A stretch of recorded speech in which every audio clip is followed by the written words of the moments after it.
बिस्मिल्लाहिर्रहमानिर्रहीम। Welcome back. Chapter number 6 schedule management और lecture number 11 है, उसका पार्ट फर्स्ट है एस्टिमेट एक्टिविटी ड्यूरेशन। क्योंकि ये चैप्टर थोड़ी सी एक्सप्लेनेशन इसमें रिक्वायर थी, इसलिए इसको मैंने दो पार्ट्स में डिवाइड किया है। पार्ट फर्स्ट है और पार्ट सेकंड। इसमें हम जो चीज़ें डिस्कस करने वाले हैं, सबसे पहले ये जो एस्टिमेट का जो चैप्टर है, ये 3 प्रोसेसेस आते हैं एस्टिमेशन में। एस्टिमेशन के जो मेजर पॉइंट्स हैं, जो उसके गाइडलाइंस हैं, मैं चाहूँगा सबसे पहले वो जो उसके इंपॉर्टेंट पॉइंट है वो हम यहाँ डिस्कस कर लें। क्योंकि प्रोजेक्ट मैनेजमेंट में ऐसे 3 प्रोसेसेस आपके सामने आएंगे जिसमें एस्टिमेशन की बात होगी। तो एस्टिमेशन के लिए किन कौन कौन सी गाइडलाइंस हैं, बेस्ट प्रैक्टिसेस क्या हैं, पीएमआई की तरफ से रिकमेंडेशंस क्या हैं उसके लिए, और किन किन बातों का ख्याल रखना है, वो हम यहाँ पहले डिस्कस कर लेते हैं। उसके बाद हम इसके प्रोसेस पे जाएंगे। एस्टिमेशन से जो रिलेटेड चीज़ें हैं, मेन चीज़ें, वो हम यहाँ डिस्कस करते हैं। एक तो एस्टिमेशन आपने रखना है वर्क ब्रेकडाउन स्ट्रक्चर की बेस पर।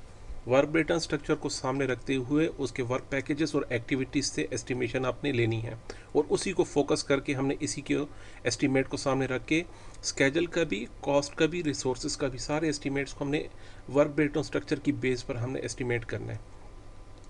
Cost, duration, resource estimate are interrelated. इसमें से एक चीज़ भी, या कॉस्ट या टाइम या स्केजल या जो बजट है और आपका स्कोप है, 3 चीज़ें हैं, स्कोप है, कॉस्ट है, स्केजल है। 3 चीज़ों में किसी एक एरिया में भी एस्टिमेट में अगर कोई प्लस माइनस होता है तो ये आपको याद रखना चाहिए कि उसका इम्पैक्ट इन तीनों चीज़ों की बेस लाइन पर होगा। ये इंटर रिलेटेड हैं।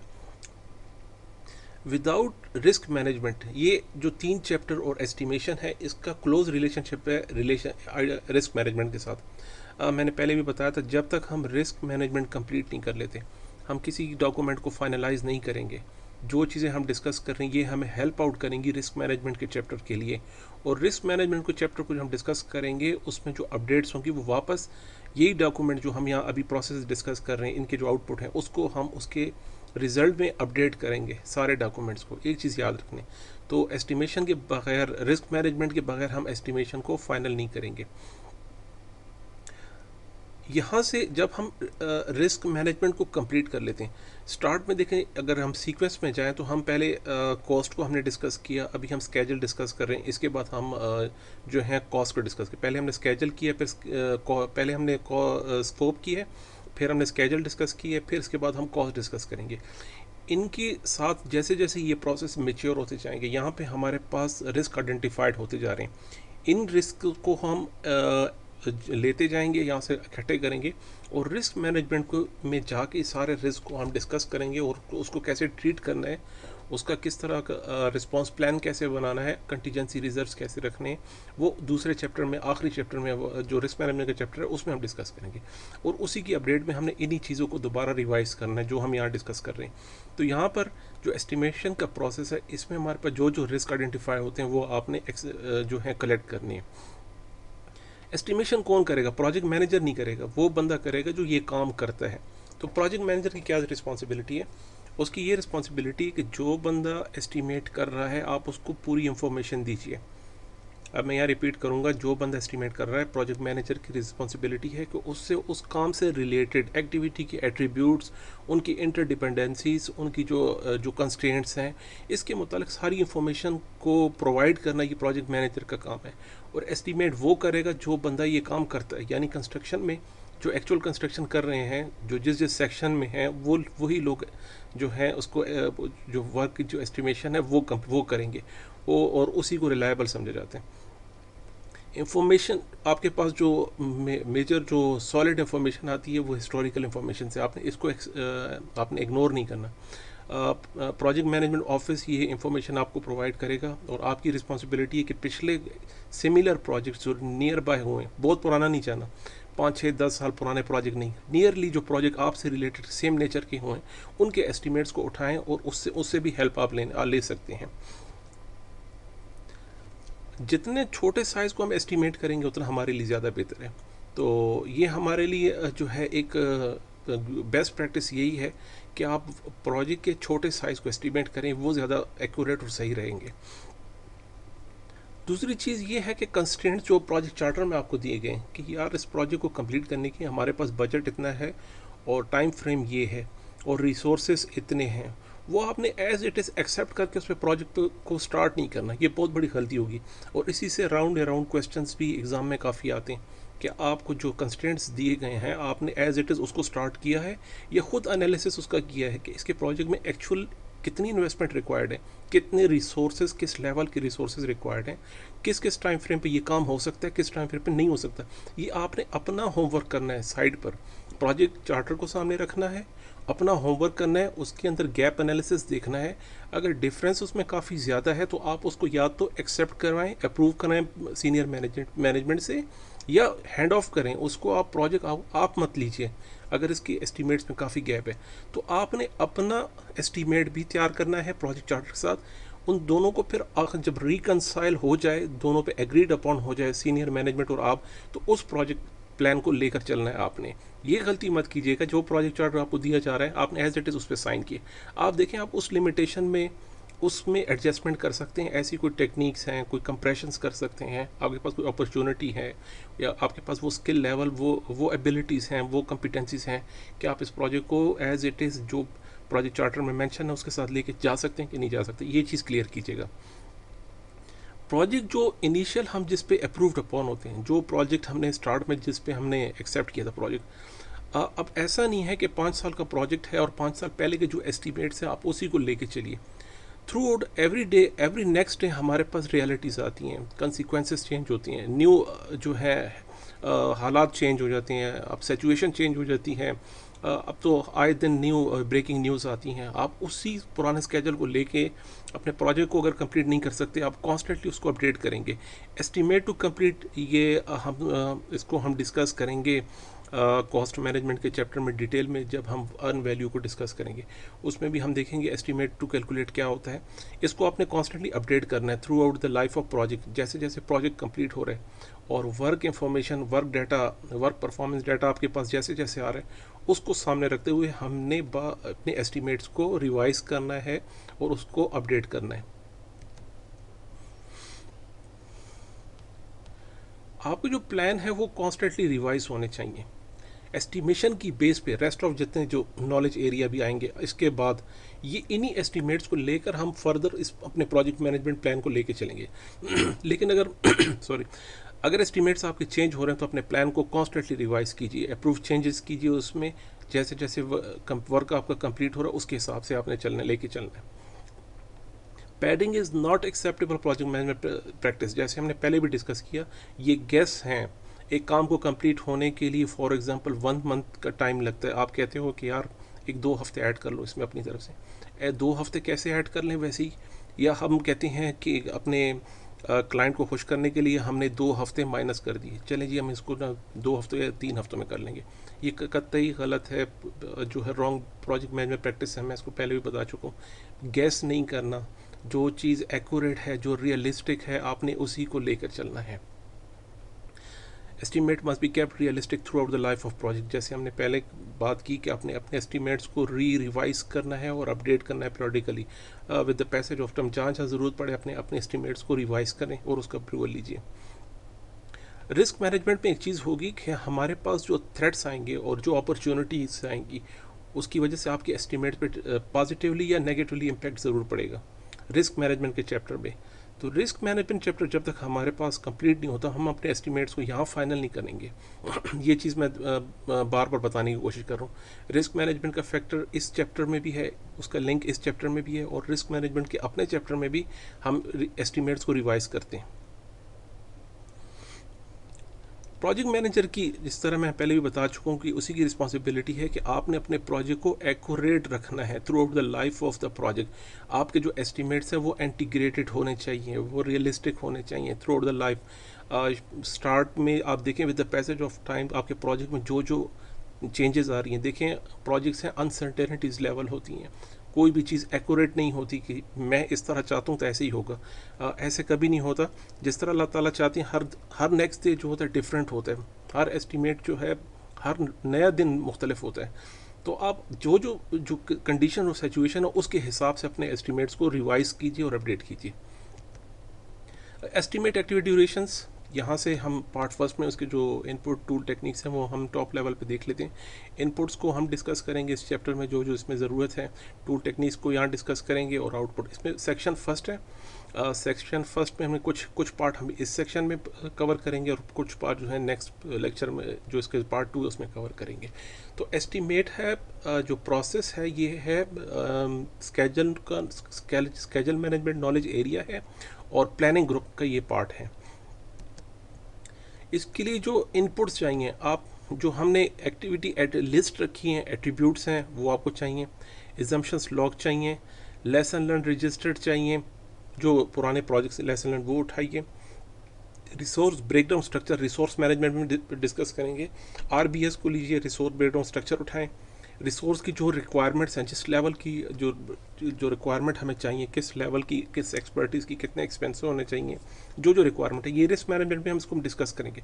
तो रिसोर्स रिक्वायरमेंट्स आपको चाहिए एस्टिमेशन के लिए। प्रोजेक्ट मैनेजमेंट टीम की असाइनमेंट मतलब उसके जो टीम है, कितने चाहिए आपको बंदे, किस लेवल के चाहिए, कितनी एक्सपर्टीज, मीन्स आपके पास सॉफ्टवेयर डेवलपर्स हैं, बिगनर लेवल के चाहिए, इंटरमीडिएट लेवल के चाहिए, आपको एडवांस लेवल के चाहिए, प्रोफेशनल चाहिए, आपके पास एक्सपर्ट्स चाहिए, आपको किस लेवल की असाइनमेंट आपने प्रोजेक्ट में करनी है। और लाइकवाइज इस तरह जिस लेवल का बंदा होगा उसी लेवल की कॉस्ट भी आपके पास बढ़ेगी, और उसकी अवेलेबिलिटी भी चेक करेंगे। अवेलेबिलिटी हम रिसोर्स कैलेंडर में देखेंगे कि कौन से रिसोर्सेस आपको किस स्टेज पर, किस टाइम फ्रेम में, किस जो है जो सेक्शन प्रोजेक्ट का जो पार्ट है वो कहाँ पे, किस जगह पे चाहिए। तो रिसोर्स कैलेंडर से आपकी एस्टिमेट भी इफ़ेक्ट कर सकती है। जो पीक सेक्शन होती है, पीक डेवलपमेंट या प्रोजेक्ट के सेशंस होते हैं, या डेवलपमेंट या कंस्ट्रक्शन का पार्ट होता है, उसमें रिसोर्सेज कॉस्ट ही होते हैं, अवेलेबल भी नहीं, मार्केट में नहीं होंगे। तो वो सेक्शन देखिए कि उस कैलेंडर का काफ़ी इम्पैक्ट पड़ेगा आपकी एस्टिमेट्स पे। देखिए अवेलेबिलिटी, देखिए मार्केट में अभी क्या सेशन चल रहा है करंट में, आपको किस टाइम पे चाहिए, वो यहाँ पे कैलेंडर में मेंशन करेंगे।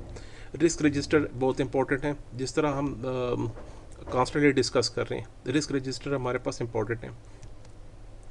एस्टिमेशन टेक्निक देखिए, एस्टिमेशन में स्टार्ट लेते हैं 1 point estimate. 1 point estimate means ये काम करने का आपको कितना टाइम चाहिए। मुझे 6 मंथ चाहिए। 6 मंथ हमने डेफिनेटली इसमें जो पार्ट होगा पैडिंग का होगा।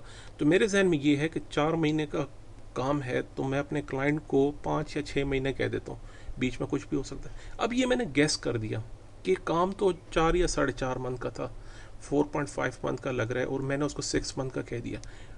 वैसे ही ऐड कर दिया हमने एक्स्ट्रा अमाउंट, एक्स्ट्रा जो टाइम फ्रेम है वो मैंने वैसे कैसे ऐड कर दी। इसको कहते हैं पैडिंग। ये चीज़ होती है गेस करना, गेस नहीं करना। हमने एक्स्ट्रा ज़रूर ऐड करना है, लेकिन वो रिजर्व्स हैं, वो प्रोजेक्ट जो रिस्क मैनेजमेंट उसमें हम डिस्कस करेंगे। एक्स्ट्रा कुछ भी हो सकता है, टाइम एक्यूरेट कोई भी नहीं बता सकता कितने मंथ में, लेकिन जो करीब तरीन है 4.5 आप उसको कह रहे हैं, तो ये 1 पॉइंट एस्टिमेट इस पॉइंट से डिस्करेजिंग भी है प्रोजेक्ट मैनेजमेंट कि आप 1 पॉइंट एस्टिमेट्स ना ही रखें तो बेहतर रहता है कि एक एस्टिमेट ना बताएं आप। इसके अंदर जो है 1 पॉइंट में हमने रिस्क मैनेजमेंट को और अनसर्टेनिटीज़ को, इन चीज़ों को एक्सेप्ट कर दिया, उसी में मर्ज कर दिया। हम उसको अब कह रहे हैं 6 मंथ लगते हैं, 4 महीने के काम को 6 महीने हम बता रहे हैं, 2 महीने क्यों एक्स्ट्रा रखे यार, इसमें कुछ भी हो सकता है। तो वो कुछ भी तो डिफाइन करें, वो तो जस्टिफाई करें क्या हो सकता है कुछ भी। वो हम रिस्क मैनेजमेंट में बताते हैं यार, इसमें ये जो इंसिडेंट्स भी हो सकते हैं, ये अनसर्टेनिटी जो पहले आई हैं वो भी हो सकती हैं, लेकिन 1 पॉइंट में वो हम मिस कर रहे हैं, उसको मर्ज कर रहे हैं। दोनों को, दो चीज़ों को मर्ज नहीं करना। एक जो रियल आपके पास एस्टिमेट्स है और एक आपके पास रिस्क मैनेजमेंट है। हम जब दोनों को मिला के एक चीज़ बता रहे हैं तो वो है 1 पॉइंट एस्टिमेट। दोनों चीज़ों को अलहदा रखें कि ये रियल एस्टिमेट्स हैं और ये इसके साथ एसोसिएटेड रिस्क रिजर्व्स हैं। इन चीज़ पे हम आगे भी बात करेंगे। अभी इसी तरह जैसे आप स्केजल बता रहे हैं कि नो वन कैन बिलीव, कह रहे यार 4 महीने का, टोटली 3-4 महीने का काम है, आप 6-7 महीने बता रहे हो यार, ये किस तरह। नो वन कैन बिलीव, आपका ट्रस्ट उठ जाए कैसे। तो हम इसको ना 1 पॉइंट को डिस्करेज करते हैं कि मोस्टली, लेकिन ये भी एक टेक्निक है, मोस्टली मार्केट में यूज़ भी होती है, अक्सर लोग कॉन्ट्रैक्ट में साइन करते हैं 1 point estimation. Analogous technique top down, similar same project मेरा जो अभी स्टार्ट होने वाला है, इसी तरह का प्रोजेक्ट अभी रिसेंटली हमारी कंपनी ने कंप्लीट किया है। तो उसके एस्टिमेट्स आप उठा के उसके साथ आप अपने प्रोजेक्ट को जो है सिंक्रोनाइज कर सकते हैं एस्टिमेट्स को, ये भी एक्सेप्टेबल है, देख लीजिए। लेकिन अपने प्रोजेक्ट की एस्टिमेशन आपने फिर भी दोबारा से करनी होगी। मैथमेटिकल अप्रोच कर लेते हैं, हम हिस्टोरिकल रिकॉर्ड उठा लेते हैं। उसमें दो चीज़ें हैं, एक है स्कैटर्ड जो है स्कैटर डायग्राम। स्कैटर डायग्राम हम देख लेते हैं कैसे होता है। स्कैटर डायग्राम में हम दो चीज़ों को रिलेट करते हैं। फॉर एग्जांपल देखें, स्कैटर डायग्राम कुछ इस तरह हम जॉट डाउन करते हैं अपने जो कैलेंडर है, जो हिस्टोग्राम को, जो हमारे पास ग्राफ है, उस पर पॉइंट्स ड्रा करते हैं कि यार ये ट्रेंड्स किस तरफ जा रहा है। देखिए रेनफॉल कितनी हुई है और अम्ब्रेला की सोल्ड कितने हो रहे हैं। जितनी ज़्यादा साथ साथ रेनफॉल हो रही है, अम्ब्रेला जो है सोल्ड, उसकी मार्केट वैल्यू बढ़ती जा रही है, उसकी सेल बढ़ती जा रही है। तो दो चीज़ों को रिलेट करने में लीनियर रिग्रेशन का वर्ड यूज़ होता है। ये मैथमेटिकल टेक्निक है। तो एग्ज़ाम में आपसे ही कैलकुलेशन नहीं कराएंगे, लेकिन पूछेंगे ज़रूर कि स्कैटर डायग्राम क्या होता है, और इसके बारे में क्वेश्चन होगा। लर्निंग कर्व एक इंटरेस्टिंग चीज़ है। लर्निंग कर्व क्या होती है? लर्निंग कर्व में देखें, इनिशियल जब भी फॉर एग्जांपल एक नया सॉफ्टवेयर इंस्टॉल करें, एसएपी का कोई प्रोजेक्ट है, उसकी इंस्टॉलेशन करनी है। इनिशियली डेफिनेटली आपकी टीम को टाइम ज़रूर लगेगा इनिशियली, लेकिन जैसे जैसे वो लर्निंग स्टेज क्रॉस करेंगे, उनकी परफॉर्मेंस बढ़ती जाएगी और एक स्टेज पर आके वो मैक्सिमम परफॉर्मेंस पीक पे पहुंच जाएंगे। यानी स्टार्ट में आपके पास फर्स्ट इंस्टॉलेशन में आपके पास कितने दिन लग रहे थे? 10 दिन लग रहे थे। फिर आस्ता आस्ता जैसे जैसे वो उसके साथ मेच्योर होते गए तो वो 5 दिन पे आ गई बात, और फिर आपके पास जब पीक परफॉर्मेंस आए तो ये 2 दिन पे आ गई। तो ये एस्टीमेट में एस्टिमेशन जब आप करेंगे तो आपने ये 10 दिन काउंट करने हैं या ये 2 दिन काउंट करने हैं। तो एस्टिमेशन में आपने ये भी आइडेंटिफाई करने की, यार प्रोजेक्ट के इनिशियल स्टेज में मैं अपनी टीम को इतना टाइम दूंगा इस काम को करने के लिए, और जब प्रोजेक्ट मेच्योर हो जाएगा, जब एग्जीक्यूशन उसकी मेच्योर हो जाएगी, फिर मैं अपनी टीम के एस्टिमेट को इतना टाइम दूंगा। अब ये देखें कितनी रियलिस्टिक अप्रोच है। आप स्टार्ट में कह रहे हैं टीम को 10 दिन चाहिए, तो थ्रू आउट अगर आप 10 दिन लेकर जाएंगे तो आपका एस्टिमेट तो डेफिनेटली काफ़ी एक्सटेंड कर जाएगा, आपके जो रियलिस्टिक वैल्यू से काफ़ी एक्सटेंड कर जाएगा। आप कहते हैं नहीं मैं टीम को सिर्फ 2 दिन दूंगा, 2 दिन से आप तो अपने स्केजल से काफ़ी बिहाइंड चले जाएंगे। आपकी टीम 10-15 दिन ले रही है स्टार्टिंग में, और आपने स्टार्टिंग सेट की है 2 दिन। तो लर्निंग कर्व को सामने रखते हुए हमने अपनी एस्टिमेट्स को फ्लेक्सिबल रखना है कि शुरू में हम इतना टाइम देंगे टीम को, और जैसे उनकी ट्रेनिंग और उनकी जो एग्जीक्यूशन और अपनी हैंड्स ऑन प्रैक्टिस जैसी मेच्योर होगी, उसके बाद अपनी टीम को मैं इतना टाइम दूंगा। इस चीज़ को भी सामने रखना है, यानी अपने अपने क्लाइंट का भी पूरा पूरा ख्याल रखना है। टाइम को पूरा कंज्यूम नहीं करना, उसके लिए भी अपने टाइम बचाना है। Time is a money. आप मनी सेव कर रहे हैं या टाइम सेव कर रहे हैं, दोनों एक ही बात होती है। हम देखते हैं ह्यूलिस्टिक्स वगैरह बेस्ट प्रैक्टिसेस मार्केट में।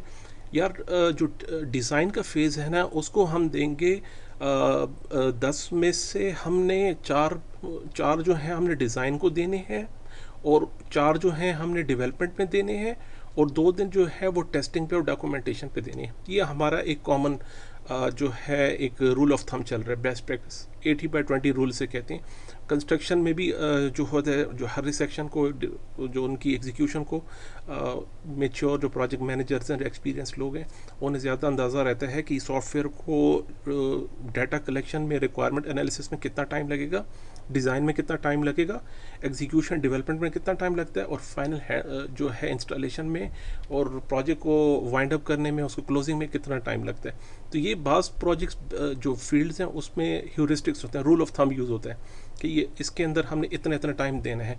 नो एस्टिमेशन, हम उसकी डीप डाउन नहीं करते, ड्रिल डाउन नहीं करते, हम रिस्क मैनेजमेंट, रिस्क एनालिसिस ऐसा कोई काम नहीं कर रहे। उसके जो बेसिक्स हैं वो उठा सकते हैं, ये भी आप कर सकते हैं, लेकिन ये डिपेंड करेगा टोटली आपके एक्सपीरियंस पे और आप कितने मेच्योर हैं अपनी फील्ड पे। Thank you so much. ये पार्ट फर्स्ट था, तो मिलते हैं इंशाल्लाह पार्ट सेकंड में। अल्लाह हाफिज़।